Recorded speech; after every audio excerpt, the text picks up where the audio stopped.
Ok, mis hermanos, una vez más les invito a que abran sus Biblias. Ahora en el libro de Esdras, capítulo 7, y vamos a ver el verso 10.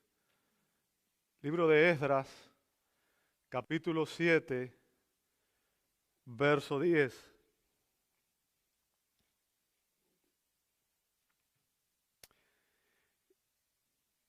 Y voy a pedirle por favor que nos pongamos una vez más de pie para honrar al Señor de la palabra.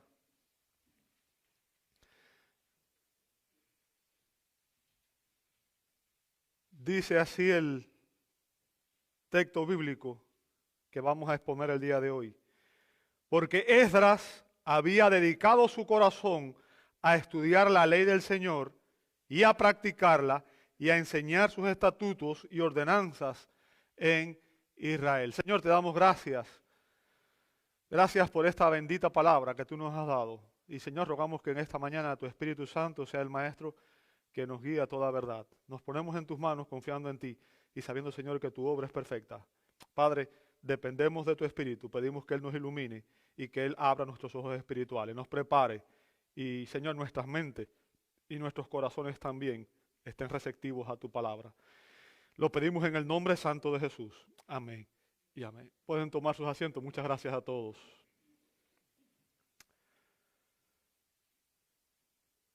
Mañana comienza un nuevo año. Mañana comienza un nuevo año. Y seguramente en este nuevo año nos vamos a trazar nuevas metas, nuevos propósitos, ¿verdad? No sé cuáles son sus propósitos en el nuevo año. No sé cuáles son sus propósitos, lo que usted desea alcanzar, qué metas usted tiene. Si realizamos una búsqueda rápida en Google, por ejemplo, vamos a ver que los propósitos más usuales que hacen la mayoría de las personas son hacer más deporte, o sea, practicar más ejercicio, ¿ok? Dejar de fumar, llamar más a la familia, viajar más, ahorrar más dinero, buscar pareja, tener hijos, conseguir un trabajo o ser una mejor persona. Esos son los propósitos más comunes que tiene la mayoría de las personas. Ahora, hay algo que me llama la atención. No sé si usted al escuchar estos propósitos es como yo. Yo siempre analizo todo, ¿verdad? Me gusta preguntar qué, cómo, cuándo, dónde, por qué y todo lo demás. Soy muy curioso, ¿verdad? Todos estos propósitos tienen relación con nuestras vidas físicas temporales. O sea, están enfocados en lo que queremos obtener en nuestras vidas físicas temporales. Muy pocas veces incluimos en nuestros propósitos metas espirituales. Muy pocas veces incluimos propósitos espirituales en nuestras metas del año. Y eso es importante. Y como cristianos, nosotros deberíamos tener esto muy en cuenta, ¿verdad? Mis propósitos no deben estar solo enfocados en las cosas de este mundo, en las cosas materiales, en las cosas temporales, sino que como creyente yo debo tener la vista puesta en las cosas de Dios y mis propósitos deben tener obviamente objetivos eternos. Eso es importante que meditemos en eso, ¿verdad? Y es por eso que en el día de hoy me gustaría utilizar el ejemplo de un hombre llamado Esdras para exhortarte a que nosotros también nos tracemos sus mismos propósitos en este año. Bien, en este pasaje de Esdras 7:10, Esdras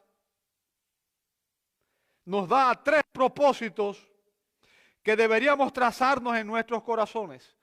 3 propósitos que deberíamos trazarnos en nuestros corazones. ¿Cuáles son esos propósitos? Bueno, en este verso aprendemos que debemos estudiar la ley del Señor, ejemplificar la ley del Señor y enseñar la ley del Señor.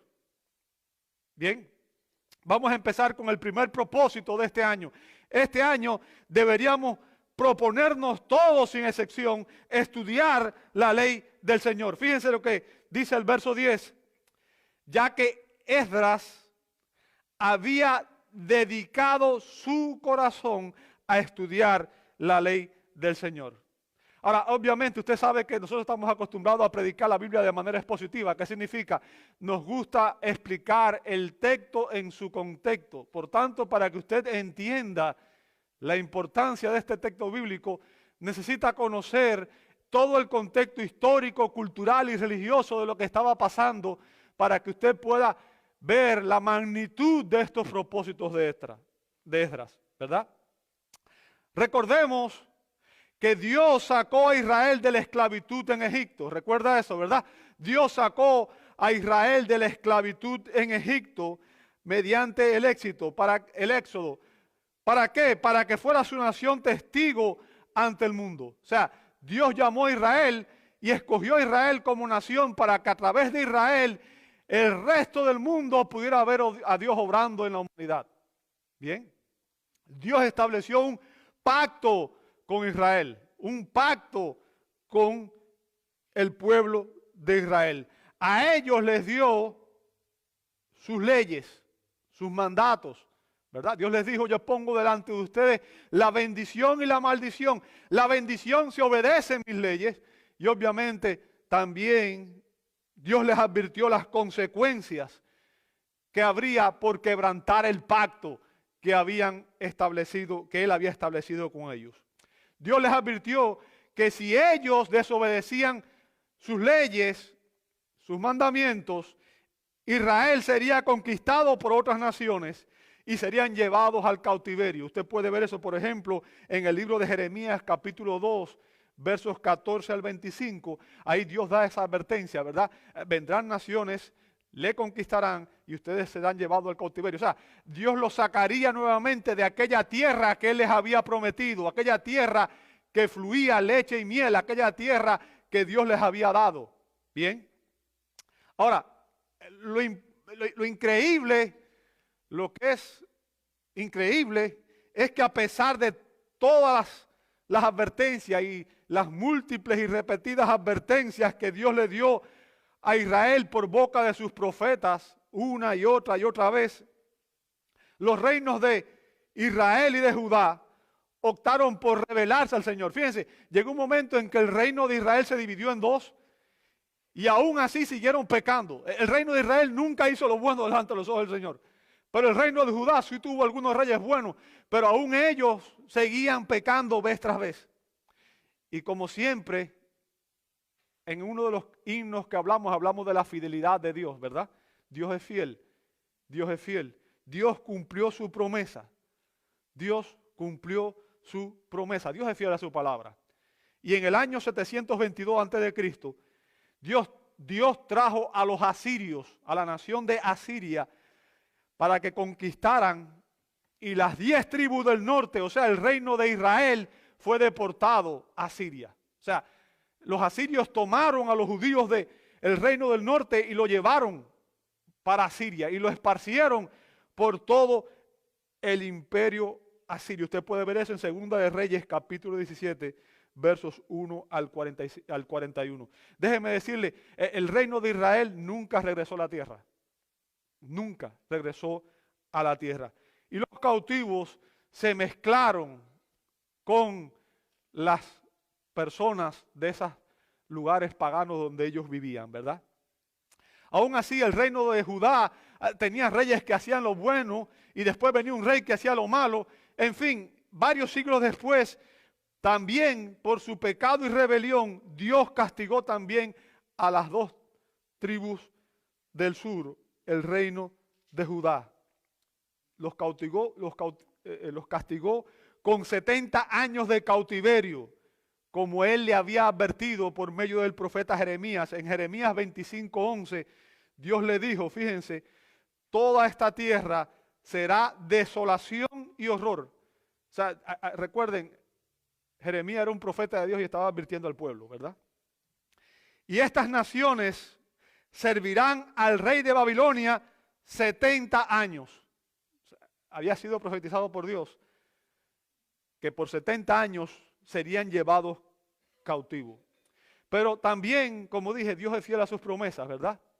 Y Dios les prometió que al cumplirse esos 70 años, un remanente fiel, un remanente regresaría a la tierra. Usted puede ver esa promesa en Jeremías 29:10. Dice, pues así dice el Señor, cuando se les hayan cumplido a Babilonia 70 años, yo os visitaré y cumpliré mi buena palabra de haceros volver a este lugar. O sea, Dios permitió el castigo por su rebelión, pero Dios prometió que vendría de parte de él también una restauración 70 años después.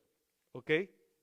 Dios prometió que un remanente regresaría y reconstruiría el templo y reconstruiría la ciudad de Jerusalén. El libro de Esdras, en el cual se encuentra el pasaje que vamos a analizar el día de hoy, se divide en dos partes principales. Los primeros 6 capítulos del libro de Esdras, inician con el decreto de un rey llamado Ciro. Y lo interesante es cómo Dios es soberano. Fíjense, Dios usó a reyes paganos para cumplir su promesa. Hombres que no eran creyentes, hombres que eran paganos. Y aún así, Dios los utiliza para cumplir sus propósitos. Y esto demuestra la soberanía de Dios sobre todos los eventos, ¿verdad? Dios, a través de Ciro, dio un decreto para que todos los judíos regresaran a Jerusalén, y ese decreto fue emitido en el 538 a.C. Ahora, así inició un primer retorno. Ese primer retorno fue liderado por un hombre llamado Zorobabel, y ocurrió precisamente en el año 538 a.C. Y el propósito de Zorobabel era muy claro. O sea, Zorobabel tenía un propósito claro. Fíjense, cuando él regresó con este remanente a la nación, ¿cuál fue el propósito de Zorobabel? El propósito era reedificar el templo. ¿Por qué? Porque recuerden que para los judíos el templo era el centro de la adoración. El centro donde ocurría toda la adoración era en el templo judío. Por tanto, si no había templo, no había adoración. Bien, según el antiguo pacto. Ahora, obviamente, la reconstrucción del templo tuvo oposición. ¿Quiénes? Recuerden, en aquel lugar, en aquella tierra, habían sido dejados hombres que habían sido traídos de Asiria, y ahí se habían mezclado y se habían formado una nueva raza, los samaritanos, ¿ok? Que eran personas que no eran judías por nacimiento, estaban mezclados, pertenecían a otras culturas. Por eso los judíos despreciaban a los samaritanos, porque no eran judíos de nacimiento, ¿bien? No eran puramente judíos. Y estos samaritanos ofrecieron primero su ayuda, pero como los judíos que habían regresado sabían que ellos no eran legítimamente judíos, rechazaron esa ayuda, y entonces ellos empezaron a oponerse, y eso hizo que obviamente tomara mucho tiempo lograr que se reconstruyera el templo, ¿verdad?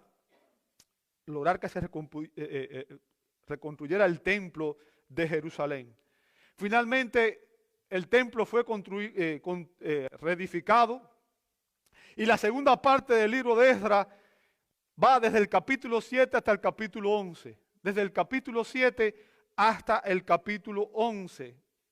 En el año 458 a.C., Dios utiliza a otro rey pagano llamado Artajerjes, a través del cual Artajerjes emite un decreto que usted puede encontrar en Esdras capítulo 7, versos 11 al 26. Ahí está el decreto, Esdras 7, 11 al 26.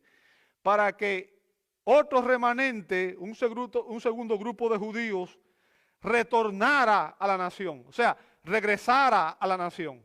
¿Bien? Y es este segundo grupo el que es liderado por Esdras. Esdras. ¿Bien? Recuerden, el propósito de Zorobabel fue, ¿cuál? Reconstruir el templo. ¿Recuerdan eso? Ahora, va un segundo grupo, pero ahora el líder es Esdras.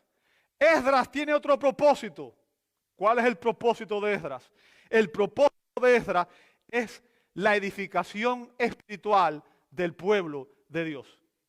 O sea, su propósito no era la reconstrucción material, era la reconstrucción espiritual del pueblo de Dios. Era reconstruir la fe del pueblo. Era llamar al pueblo a convicción, a entender que el principal propósito de un creyente es tener comunión con Dios, es adorar a Dios, es vivir para la gloria de Dios. Es para eso para lo que usted y yo fuimos creados y es para eso para lo que nosotros existimos. Podemos decir sin lugar a duda que Esdras fue un modelo de reformador, como mismo lo fue Martín Lutero en su tiempo. ¿Ok? Fue un modelo de reformador. ¿Por qué? Porque él trajo de vuelta al pueblo de Dios a la palabra de Dios. Ese fue el ministerio de Esdras. ¿Sabe? El nombre propio Esdras significa Jehová ayuda. Jehová ayuda. Y por las escrituras sabemos que Esdras fue un hombre de gran piedad y de un santo celo. O sea, fue un hombre comprometido con Dios. Fue un adorador verdadero de Dios. Si usted lee el libro de Esdras, se va a dar cuenta que él pudo rastrear su linaje hasta Eleazar. Eleazar fue el tercer hijo de Aarón.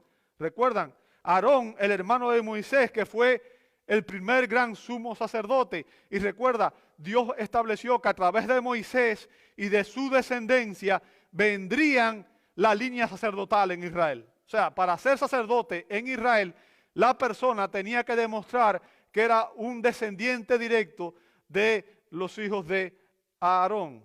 Bien.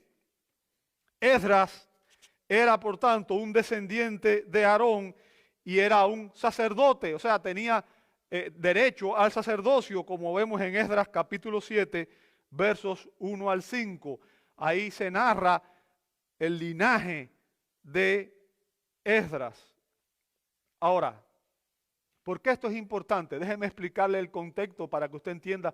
Usted dirá, bueno, ¿qué importa que él fuera sacerdote? ¿Qué importa que él fuera escriba? Quizás no tenemos una idea clara de eso, ¿verdad? Antes del exilio, o sea, antes de que Israel fuera tomada al cautiverio, antes de que Dios castigara a Israel y le permitiera a los asirios y a los babilonios llevar a su pueblo al exilio, ¿verdad? Eran los sacerdotes y los levitas, los guardianes de la ley y quienes enseñaban la ley al pueblo. Usted puede ver eso en muchos pasajes como en Levítico capítulo 10 versos 8 al 11, Deuteronomio capítulo 33 10, Oseas capítulo 4 versos 4 al 6 y en Malaquías 2:7. O sea, eran los sacerdotes y los levitas los que instruían al pueblo, le enseñaban la ley al pueblo. ¿Por qué? Porque esta era la única manera en que el pueblo podía aprender la verdad de Dios. Recuerden, en aquel tiempo no había imprenta como hoy, ¿verdad? Que todo el mundo hoy tiene acceso a una Biblia. Usted tiene una Biblia en su casa. Lamentablemente mucha gente tiene Biblia en su casa y ni siquiera la lee. La tiene tirada por ahí, ¿verdad? Y está cogiendo polvo, no la usa, no la utiliza. Yo quiero que usted entienda, Dios nos ha dado dos medios para comunicarnos con Él. La oración es el medio por el cual nosotros hablamos con Dios. Y la palabra es el medio por el cual Dios nos habla a nosotros. Si usted quiere oír la voz de Dios, amado, abra su Biblia y léala. Y Dios le va a hablar, porque Dios habla a través de su palabra, no de otra manera. Bien, y esto es importante. Esto es muy importante. Entonces los sacerdotes eran los encargados de esto. No todo el mundo en aquella época podía darse el lujo de tener un pergamino, un rollo. Recuerden, en aquella época la escritura eran por rollo, unos pergaminos que se hacían que eran larguísimos, ¿verdad? Y los materiales eran perecederos, o sea, se destruían fácilmente. Por tanto, habían obviamente muy pocas personas que tuvieran acceso a los rollos de la ley.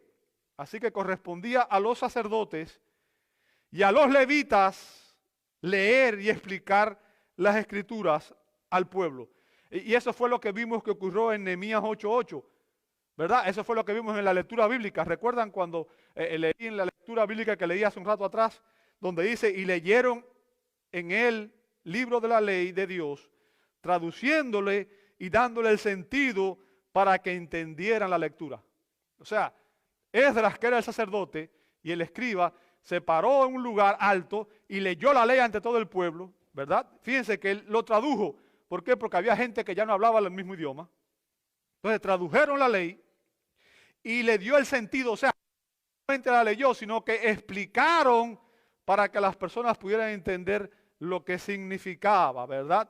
Así que hubo más que una traducción, también hubo podemos decir que Esdras fue un expositor de la palabra de Dios. O sea, él ayudó al pueblo a entender y a aplicar lo que la Escritura enseñaba. Bien. Ahora, fíjense, esto fue posible porque sin dudas, cuando los judíos fueron llevados al cautiverio, algunos sacerdotes llevaron copias de los rollos del Antiguo Testamento, ¿verdad?, a Babilonia. Y obviamente esos rollos se convirtieron en una posesión muy valiosa para el pueblo de Dios. Bien, recuerden, en Babilonia no había templo judío. Y el templo, como dije, como expliqué ahorita, era el centro de la adoración. Por lo tanto, los sacerdotes y los levitas, cuya función era servir o ministrar en el templo, no podían ministrar. No podían ministrar. ¿Por qué? Porque no podían sacrificar animales. No estaba ni el altar, no había nada. Por tanto, ellos no podían ministrar. Pero algunos de ellos, como Esdras, y obviamente Esdras fue, por eso dije, un modelo de reformador, porque Esdras empezó un movimiento para reedificar la nación espiritualmente. Había una transición que estaba ocurriendo, en la cual Dios estaba usando a este hombre para traer un nuevo modelo, ¿verdad? Esdras, y a partir de Esdras, los escribas se dedicaron a la preservación, al estudio y la enseñanza de la palabra de Dios. ¿Sabe? Fue durante este periodo de la historia, en el exilio en Babilonia, que surgieron dos cosas imprescindibles para nosotros hoy como iglesia. Y les voy a explicar. Son las sinagogas. La sinagoga judía no existía antes de eso. Empezaron a construirse en ese periodo. Y fueron los escribas. Fue en ese periodo que estas dos cosas tuvieron mayor relevancia para nosotros, ¿verdad? ¿Por qué? Porque los escribas se convirtieron en los custodios de la palabra de Dios. Los hombres que copiaban las escrituras, las estudiaban, las interpretaban y las explicaban al pueblo. Ese era su ministerio. Bien. Y eso es lo que Esdras ejemplificó. O sea, Esdras fue un modelo de reformador. Así como Martín Lutero trajo de vuelta a la iglesia, trajo la palabra de Dios de vuelta a la iglesia, Esdras trajo de vuelta al pueblo de Dios a la palabra de Dios. Bien, es importante que entendamos esto. Esdras fue un hombre increíble, fue un reformador dentro del pueblo de Dios. Esdras fue el autor de los libros de Esdras, del libro de Nehemías y de los libros de Crónica, que por cierto, nosotros aparece primera y segunda de Crónica, pero esos libros estaban unidos. Bien, era un solo libro. Y la tradición judía afirma que Esdras fue el fundador de la gran sinagoga donde se reconoció formalmente por primera vez el canon completo del Antiguo Testamento. ¡Wow! O sea, este hombre fue el responsable de fundar la sinagoga donde por primera vez el pueblo de Israel reconoció qué libros eran inspirados y cuáles no. Y eso es importante para nosotros hoy, porque obviamente se refiere a reconocer qué escritura pertenece a la palabra de Dios y cuál no. Esdras fue para los judíos obviamente una figura relevante, una sección del Talmud judío, que es una colección de enseñanzas rabínicas, extrabíblicas muy antiguas. Comenta y escuche hasta qué punto los judíos admiraban a este hombre. Escucha hasta qué punto los judíos admiraban a este hombre. Esdras habría sido digno de recibir la Torá si Moisés no lo hubiera recibido. ¿Qué significa eso? Estaban diciendo que Esdras podría equipararse de alguna manera con Moisés. Y recuerde que Moisés fue el hombre que Dios usó para sacar a Israel de la esclavitud de Egipto. Fue un líder clave en esa liberación. O sea, los judíos tenían una amplia admiración por Moisés. Bien. Así que La profunda reverencia de Esdras por la ley de Dios, sin duda fue transmitida a sus sucesores. Somos, usted y yo, déjeme decirle, como iglesia, como pueblo de Dios, somos los beneficiarios de su fidelidad a la preservación de las sagradas escrituras. Según la tradición judía, Esdras fue el hombre que marcó esa transición y quien estableció el patrón para el futuro ministerio de los escribas. Como dije, fueron los escribas los encargados de mantener la palabra de Dios, las copias de la palabra de Dios. Por tanto, nosotros tenemos hoy la escritura porque esos hombres fueron fieles en preservar la escritura. Por tanto, Esdras nos proporciona un ejemplo digno de imitar a los creyentes de toda generación del pueblo de Dios. ¿Por qué? Porque Esdras contribuyó a que su pueblo tuviera, escuche bien lo que voy a decir, una cosmovisión bíblica. Una cosmovisión bíblica. ¿Qué significa? Que el pueblo de Dios aprenda a pensar de una manera en la cual la Biblia sea el lente por el cual Él juzgue todas las cosas. Bien, déjame decirte, hay varios peligros que debemos evitar si queremos tener realmente una cosmovisión bíblica. Varios peligros que debemos evitar si queremos tener una cosmovisión bíblica. En primer lugar, debemos evitar el legalismo. El legalismo, que fue el error en que cayeron los judíos del tiempo de Jesús, ¿verdad? Ellos se enorgullecían de su meticulosa observancia del ritual externo. O sea, ellos pensaban que cumplían la ley, pero la cumplían solamente en la parte externa, supuestamente, ¿verdad? Pero no lidiaban con el pecado en sus corazones. No lidiaban con el pecado en sus corazones. Por eso Jesús le dijo, ustedes son como las tumbas, ¿verdad? Por fuera muy bonitas, muy limpias, muy pintadas, pero adentro está muerto, no hay vida espiritual. Entonces, el cristianismo no se trata de la apariencia, no se trata del rito externo, se trata de una transformación interna, ¿verdad? Y lamentablemente el legalismo llevó a los judíos a un punto en que fueron incapaces de reconocer al Mesías cuando éste vino al mundo. El otro peligro que hay es el liberalismo.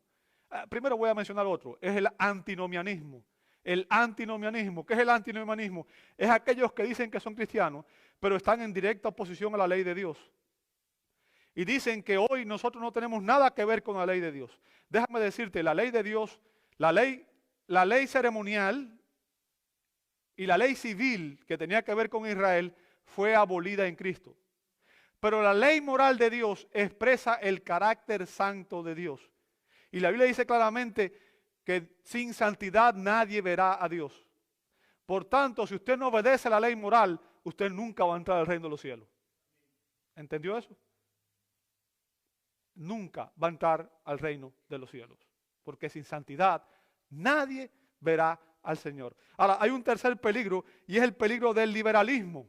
El liberalismo, y eso es lo que vemos más en las iglesias en América.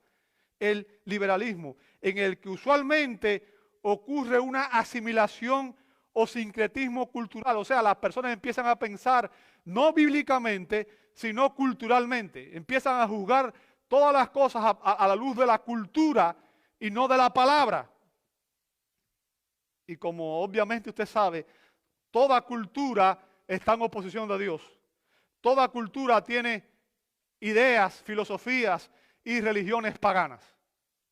Bien. Y déjame decirte, sin duda este es el mayor peligro que enfrenta la iglesia hoy, el liberalismo dentro de las iglesias. Vamos a hacer lo que todo el mundo hace y es exitoso. Eso es lo que queremos hacer. No lo que la palabra de Dios dice, sino lo que la cultura nos dice que está bien. Vamos a emplear métodos mundanos para hacer que la iglesia crezca, ¿verdad? Vamos a hacer la iglesia como el mundo. Vamos a poner luces de todos los colores y poner mucha iluminación, muchas cosas, y gente brincando y cantando y haciendo payasadas en el templo. ¿Bien? ¿Por qué? Porque eso es lo que atrae a la gente. Y piensan que de esa manera están haciendo la obra de Dios. Ahora, el punto, amado hermano, es que todo eso son peligros que debemos evitar. Dios demuestra que el patrón que Él quiere es una reconstrucción espiritual. Y el modelo a seguir es el modelo que tuvo Esdras. Dios bendijo el ministerio de Esdras. Y en aquellos días ocurrió un avivamiento espiritual en la nación de Israel. ¿Por qué? ¿Por qué? Y esto me lleva de vuelta a sus propósitos. ¿A qué se debió el éxito de su ministerio? Fíjense, la frase traducida dice que Esdras había dedicado, ¿bien? El verbo ahí connota un compromiso total de uno mismo con algo. Y esto es lo que quiero que tú lleves en mente. Nosotros podríamos decir que Esdras se comprometió completamente con Dios. Esdras hizo un compromiso con Dios absoluto, ¿ok? De honrarle. Esdras dice aquí que dedicó su corazón. ¿Sabe? El sustantivo ahí utilizado, traducido como corazón, lebaf en el hebreo, aparece 252 veces en la Escritura. Y se traduce como corazón 231 ocasiones, como mente en 4 ocasiones, como comprensión en 3 ocasiones, y se traduce de otras maneras en 9 ocasiones. Significa hombre interior, mente, voluntad, corazón, alma, entendimiento, es decir, el centro del ser personal del hombre, con especial énfasis en sus capacidades racionales y volitivas. O sea, se refiere a nuestra mente, a lo que creemos y a cómo respondemos. Bien, es importante que cuando nosotros en la cultura nuestra, por ejemplo, hablamos de corazón, ¿en qué pensamos? Que se está hablando de ¿qué? De sentimientos, ¿verdad? De sentimientos. Pero en la cultura hebrea el corazón no tenía nada que ver con los sentimientos, tenía que ver con el centro del conocimiento y de la voluntad. ¿Entiende esa? Eso es una gran diferencia. Porque lo que está diciendo es que Esdras se propuso entregar su corazón a Dios, su mente y su voluntad a Dios. Honrar a Dios con su mente y con su voluntad, con sus acciones. ¿Ok? Ahora, recordemos que Esdras nació en Babilonia. Y esto es importante. ¿Sabe? Babilonia es un lugar que en la Escritura es un símbolo de la adoración pagana. Recuerden el libro de Apocalipsis, la gran Babilonia, Babilonia la grande. Bien. Esdras nació en Babilonia. O sea, Babilonia fue un lugar súper pagano. Y los caldeos, que eran la cultura que vivía allí, la cultura pagana entre quienes Esdras nació y creció, eran famosos, ¿sabe por qué? Por el estudio de las estrellas. ¿Ok? El estudio de las estrellas. Pero, en lugar de dedicar su tiempo a los escritos de los magos y de los astrólogos de su tiempo, Esdras tenía un propósito. Y el primer propósito de Esdras es que él se consagró, dice ahí, a estudiar, ¿qué cosa? Esdras 7:10. ¿Qué dice? Esdras se consagró a estudiar la ley del Señor. Y ahora usted puede apreciar mejor sus logros como un fiel estudiante de la Escritura judía. ¿Sabe? Hoy la gente se esfuerza, en los seminarios incluso, la gente se esfuerza por estudiar psicología, sociología y todas las guías que hay. Déjeme decirle, hace mucho tiempo atrás, la teología era la madre de todas las ciencias. ¿Qué significa? Nadie podía estudiar otra disciplina sin estudiar teología. ¿Por qué? Porque la única manera de entender este mundo y todo lo que en él existe es a través de los lentes del Creador, porque Dios creó todo lo que existe. ¿Ok? Y ahora nosotros podemos entender mejor esto. Como Esdras debíamos dedicar nuestro tiempo a estudiar la palabra de Dios en vez de estudiar muchas veces cosas que realmente no tienen ningún valor eterno. ¿Sabe? El verbo estudiar ahí también significa inquirir e implica un esfuerzo enérgico y una búsqueda cuidadosa para encontrar la verdad de Dios revelada en la ley de Dios. O sea, significa aplicar la mente con el objetivo de adquirir conocimiento. Y déjame decirte, lamentablemente hoy en las iglesias carismáticas La gente tiene un concepto totalmente equivocado. Dice, la letra mata, el espíritu es el que da vida. Y lo que dicen es que estudiar la palabra de Dios mata. O sea, están totalmente equivocados, pero lo que enseñan es a vivir la gente de emociones, de experiencia.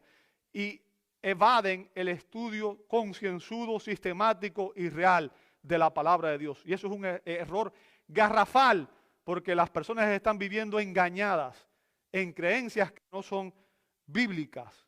Bien, las palabras de la Biblia, amado hermano, tienen poder para cambiar una vida. Es la palabra de Dios la que nos imparte vida espiritual. Es la palabra de Dios la que nos santifica, ¿verdad? Esdras se propuso, en primer lugar, investigar, escudriñar las Escrituras y buscó el conocimiento de Dios con toda su mente y con toda su voluntad. Ese debe ser el primer propósito que debemos tener tú y yo en el nuevo año. Cuando se trata de nuestra relación con la palabra de Dios, Esdras nos da un ejemplo digno de imitar. Esdras habría estado de acuerdo con el salmista que escribió, Salmo 119, 97, cuánto amo tu ley, todo el día es ella mi meditación. ¿Podríamos tú y yo decir lo mismo? ¿Amamos tanto la ley del Señor? ¿Es todo el día ella nuestra meditación? Esdras sin duda fue como el hombre piadoso del Salmo 1 en el verso 2 cuando dice, sino que en la ley del Señor está su deleite y en su ley medita de día y de noche. Amado, esa debería ser un propósito nuestro. Estudiar la Escritura, meditar la Escritura y que la ley del Señor esté en nuestros corazones. Forme parte de nuestra... recuerde, cuando hablo de nuestros corazones, me refiero a nuestra mente y nuestra voluntad. ¿Entendió eso? Nuestra mente y nuestra voluntad. Esdras se propuso estudiar la palabra de Dios. Pero vamos a ver un segundo propósito de Esdras, ¿verdad? Esdras no solamente se comprometió en estudiar la Escritura, él se propuso ejemplificarla, o sea, practicarla en su vida diaria. Vamos a verlo, dice el verso 10, y a practicarla. ¿Lo veis conmigo o no? O sea, él hizo más que estudiar la palabra de Dios. Él la ejemplificaba en su vida, o sea, él la practicaba en su vida diaria. Bien. Él vivía lo que aprendía. Él aplicaba lo que aprendía. Y la obediencia siguió a la preparación de un estudio cuidadoso. ¿Sabe? Conocer y obedecer la palabra de Dios es lo que nos capacita para ver el pecado a la luz de la verdad. Y conocer la palabra de Dios es la que nos advierte de las consecuencias del pecado. La Biblia es distinta, amado hermano, a cualquier libro que usted haya leído, porque la Biblia afirma ser la palabra de Dios. Ella dice que ella es viva y eficaz y más cortante que toda espada de dos filos y que penetra hasta lo más profundo para discernir nuestras mentes y nuestros corazones. La Biblia es el único libro que tiene poder para cambiar nuestras vidas. Por tanto, es importante que como pueblo de Dios nos comprometamos a estudiarla y a obedecerla. ¿Por qué? Porque es en la obediencia, amado hermano, es en la obediencia a la palabra de Dios que experimentamos la bendición de Dios. ¿Escuchó eso? Es en la obediencia, ese debe ser el propósito nuestro de este año. Primero, estudiar la palabra de Dios. Segundo, es obedecer la palabra de Dios. ¿Por qué? Porque es en la obediencia a la palabra de Dios que experimentamos la bendición de Dios. No en leerla o escucharla solamente. Como dijo Santiago 1, 22 al 25 dice, fíjense lo que dice Santiago, sed, ¿qué cosa? Hacedores de la palabra y no solamente oidores que se engañan a sí mismos. ¿Ve el contraste ahí? Sea hacedor y no solamente oidor que se engaña a sí mismo. Porque si alguno es oidor de la palabra y no hacedor, es semejante a un hombre que mira su rostro natural en un espejo, pues después de mirarse a sí mismo e irse, inmediatamente se olvida de qué clase de persona es. Pero el que mira atentamente a la ley perfecta, la ley de la libertad, y permanece en ella, no habiéndose vuelto un oidor olvidadizo, sino un hacedor eficaz. Fíjense, el hacedor eficaz, será ¿qué cosa? Bienaventurado en lo que hace. ¿Quieres ser bienaventurado en lo que haces? ¿Qué tienes que hacer? ¿Qué tienes que hacer? Aplica la palabra de Dios. Aplica lo que aprende. El hombre bienaventurado, amado hermano, el hombre, yo quiero que te entiendas, la palabra bienaventurado significa feliz. Y sin duda todos queremos ser felices, ¿cierto? ¿Quién no quiere ser feliz? Levante la mano. Nadie, ¿cierto? Todo el mundo quiere ser feliz. Pero queremos ser feliz a nuestra manera, ¿cierto? El hombre bienaventurado, el hombre feliz, es el que hace, o sea, el que obedece, no el que cree saber. No el que cree saber. Déjame decirte, es imposible separar completamente el pensamiento de la acción. Lo que creemos realmente en nuestro corazón es lo que se demuestra en nuestro comportamiento. Bien. Y es asombroso cuántas personas conocen sana doctrina. Escuche lo que voy a decir.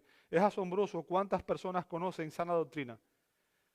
Pero es triste ver que muy pocos viven de acuerdo a ella. Bien.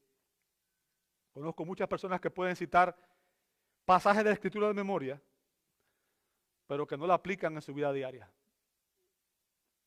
Los profetas reprendieron precisamente a los israelitas por no cumplir la ley del Señor. ¿Sabe? Una y otra vez, una y otra vez. Esa es la advertencia que Dios le da al pueblo en el Antiguo Testamento, una y otra vez, una y otra vez. Vuélvanse a mí, vengan, obedezcan mi ley. Y una y otra vez ellos desobedecieron. Jesús también dio la misma advertencia. En Lucas 6, 46 al 49, dice así, escuche lo que dice Jesús, y esto es importantísimo para nosotros. ¿Y por qué me llamáis Señor, Señor, y no hacéis lo que yo digo? Esa es una buena pregunta. Todo el que viene a mí y oye mis palabras, y después, ¿qué dice a continuación? Y las pone ¿en qué? En práctica, os mostraré a quién es semejante. Es semejante a un hombre que al edificar una casa acabó hondo y echó cimientos sobre la roca, y cuando vino una inundación el torrente rompió contra aquella casa, pero no pudo moverla porque había sido bien construida. Pero el que ha oído, ¿y qué dice después? Y no ha hecho nada, es semejante a un hombre que edificó una casa sobre tierra sin echar cimiento, y el torrente rompió sobre ella, y al instante se desplomó, y fue grande la ruina de aquella casa. Y aquí Jesús contrasta a dos tipos de personas, el hombre sabio y el hombre necio. ¿Quién es el hombre sabio? El que oye y obedece. Fíjense que el necio también oye lo mismo, pero ¿qué pasa? No obedece. Así que de nada vale que usted sea expuesto a la palabra de Dios domingo tras domingo durante 20 años si usted no obedece la Escritura. ¿Entiende el punto? Usted puede estar sentado aquí 20 años y sería muy triste que estuviera aquí 20, 30 años oyendo cada domingo la predicación.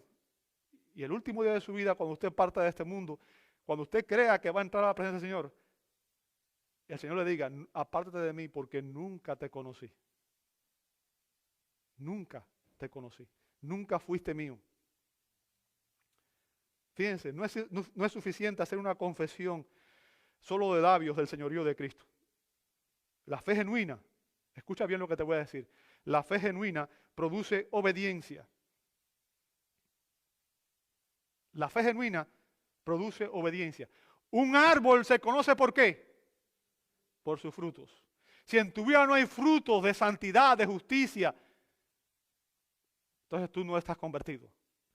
Si el fruto del Espíritu no está en ti, tú no estás convertido. Tan sencillo como eso. La diferencia entre un creyente genuino y uno falso es la obediencia a la palabra de Dios. Jesús también dijo en Juan 14:15, si me amáis, ¿qué debemos hacer? Guardad mi mandamiento. Y fíjense, Jesús dejó claro en Mateo 7, 21 al 23 que no todo el que dice Señor, Señor, entrará en el reino de los cielos, sino aquel que hace la voluntad del Padre. Por tanto, amado hermano, quiero que te entiendas que el amor a Cristo es inseparable de la obediencia a Cristo. Bien, aunque las respuestas auténticas a Dios incluyan las emociones y lo intelectual, sin la acción, Dios considera que esas reacciones son insuficientes. O sea, una persona puede tener mucha emoción y puede llorar y levantar las manos, como hizo el publicano, ¿verdad? Y sin embargo no estaba justificado delante de Dios, porque todo lo que hizo fue pura apariencia.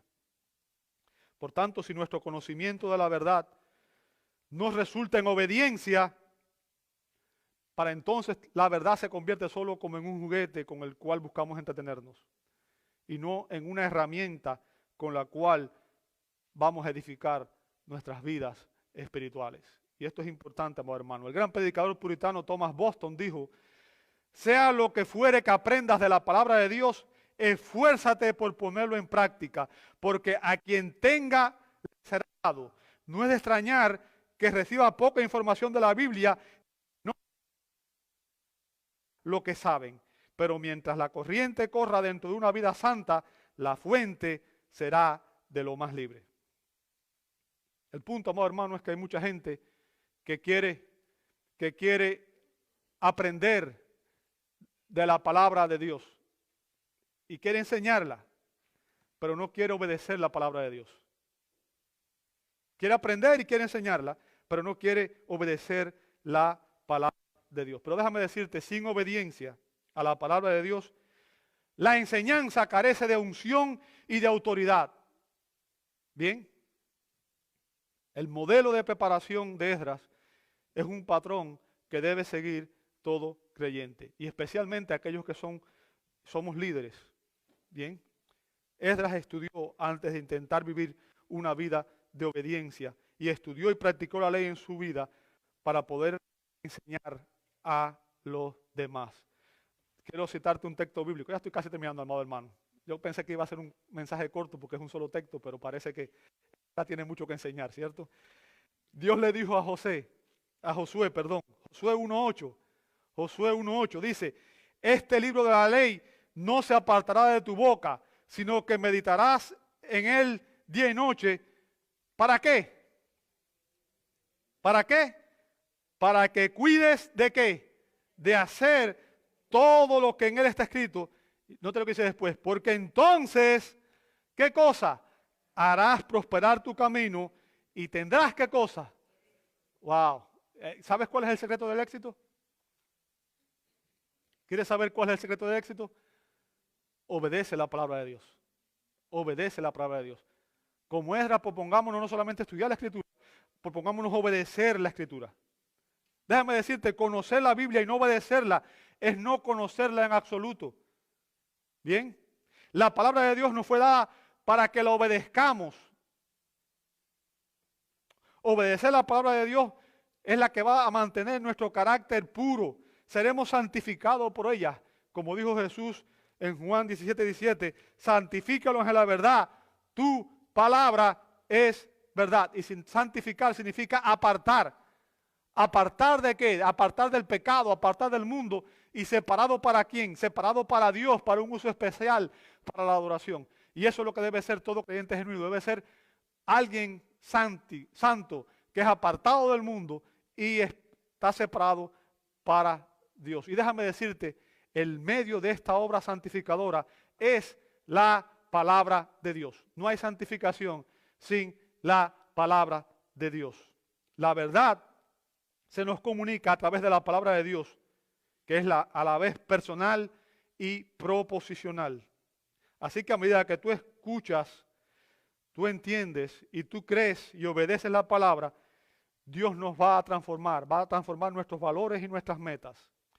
Y el cambio en nuestra forma de pensar va a resultar en nuestra forma de actuar, en nuestro patrón de conducta. Como dijo un predicador anónimo, escucha lo que voy a decir: estudie la Biblia para ser sabio, créala para ser salvo y obedézcala para ser santo. Esdras se propuso ejemplificar o practicar lo que aprendía de la palabra de Dios. Pero Esdras tenía un tercer propósito, y con esto ya termino: era enseñarla a otro. Verso 10 dice: y a enseñar sus estatutos y ordenanzas en Israel. ¿Sabe? Esta frase significa que Esdras planeaba enseñar toda la ley de Dios. No solamente las partes que a él le gustaban, ¿verdad? No solamente partes de ella, sino que Esdras planeaba enseñar toda la ley de Dios. El texto nos presenta a Esdras como un sacerdote, como un erudito religioso, un estudiante de la ley de Dios, que vivió lo que estudió y que enseñó lo que aprendió. Esdras dirigió una expedición de judíos desde Babilonia a Jerusalén. Y su propósito era edificar la vida espiritual de este pueblo. Era enseñarles la ley de Dios. Por tanto, el regreso de Esdras fue significativo. Este hombre, dedicado al estudio y la obediencia de la ley de Dios, llamó al reino de Judá a regresar a un compromiso serio con Dios. Esdras no solamente estudió y obedeció la palabra, sino que él también se comprometió, y eso debería ser un compromiso nuestro también, ¿verdad?, a enseñarla a otros. Nuestro primer propósito debería ser estudiar la palabra, nuestro segundo propósito debería ser obedecer la palabra, y nuestro tercer propósito debe ser todo lo que aprendo, ahora voy a enseñárselo a otros. Eso deberían ser 3 propósitos que deberíamos tener. Cada generación necesita descubrir el precioso tesoro de la palabra de Dios. Nuestros hijos necesitan conocer la palabra de Dios, pero eso no va a ocurrir a menos que nosotros seamos fieles en aprender la palabra, en guardarla, en obedecerla y en enseñarlas. Por tanto, Esdras fue un modelo a seguir por todos los predicadores y por todos los maestros de la Biblia, pero también por todos los cristianos, porque tú también debes tener estos mismos propósitos. El creyente debe seguir este mismo patrón. Ese patrón continuo, como instruyó Pablo a Timoteo en 2 Timoteo 2:2, y lo que has oído de mí en presencia de muchos testigos, esto encarga a hombres fieles que sean idóneos para enseñar también a otros. O sea, debemos tomar la revelación de Dios, debemos estudiarla, debemos aprenderla, debemos obedecerla y debemos enseñársela también a otros. ¿Por qué? Porque la palabra de Dios tiene el propósito de transformar las vidas y de ordenar la vida del pueblo de Dios. Y déjame decirte, no existen soluciones fáciles. Si usted quiere vivir la vida cristiana, usted no va a vivir la vida cristiana de un día para otro. No existen soluciones fáciles, no existen recetas rápidas para resolver los problemas de la vida. Lo que pasa con mucha gente es que quiere que las cosas sucedan ya, ¿verdad? Tenemos comida chatarra, comida rápida, cosas, queremos que todo ocurra ya. No, la transformación genuina no ocurre así. Hay un proceso, ¿ok?